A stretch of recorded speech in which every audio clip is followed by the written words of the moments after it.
Сынып оқушылары, бүгін біз 24-ші есеп жаттығуды орындаймыз. Есепті толық түсіну үшін видеоны соңына дейін қараңыздар. Так, бірінші жаттығудан бастайық. Маятник 1 минут 40 секунд ішінде 50 тербеліс жасайды. Маятниктің тербеліс периоды мен жиілігін анықтаңдар дейді.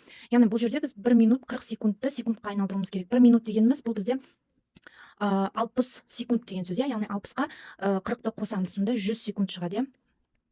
100 секунд n берілген 50, яғни 50 тербеліс жасайды.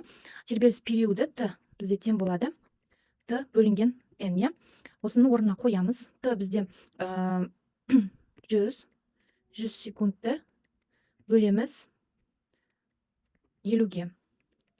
Сонда 2 қалады секунд. Яғни 2 секунд бізде тербеліс периоды. Енді тербеліс жиілігі ол 1 бөлінген т-ға тең. Яғни 1-ді 2 секундқа бөлеміз деген сөз. Сонда 0,5 герц болады екен.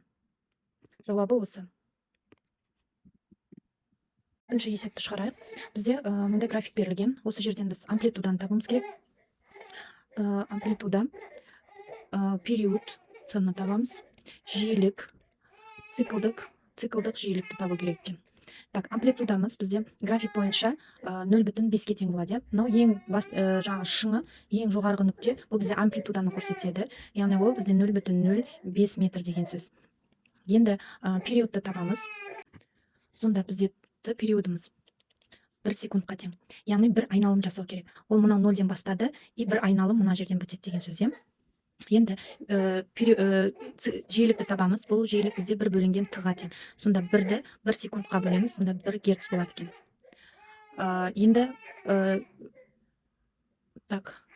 Енді циклдық жиілікті табамыз. Омегамыз ол 2 пи мюға тең. Сонда 2 пи болады екен жауабы. Ал енді үй жұмысының есептерін шығарайық. Бізде 0,5 минут ішінде 24 тербеліс жасайды. Периодты және жиілікті анықтауымыз керек. Бірінші мына жерде 0,5 минутты секундқа айналдырамыз. 60-қа көбейтеміз деген сөз. Ол бізде 30 секундты береді екен. 30 секунд. Енді периодтың формуласы бойынша т бөлінген n орындарына қоямыз. Яғни уақыт 30 секундты 24-ге бөлеміз деген сөз.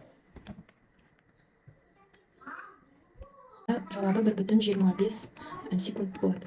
Енді жиілікті табу үшін 1 бөлінген т деген формуланы қолданамыз. Яғни период, жаңа тапқан периодты қоямыз орнына. 1 бөлінген 1,25 секундте тең болады 8 герц.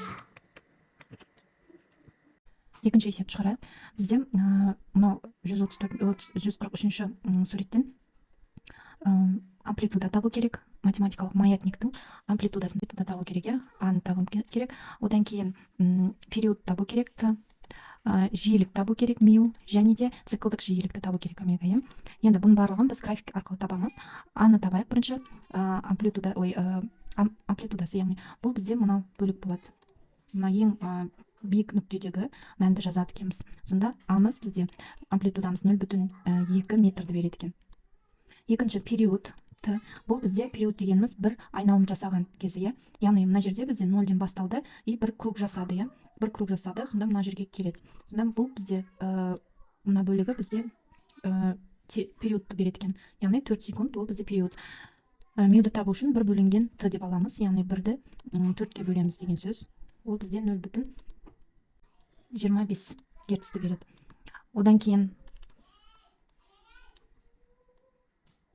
Одан кейін омега, яғни циклдық жиілік, ол 2 пи мюға тең. Яғни 2 пи көбейтеміз 0,25 герц деген сөз.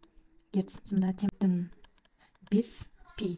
Немесе бұны біз пи бөлінген 2 деп алсақ болады екен.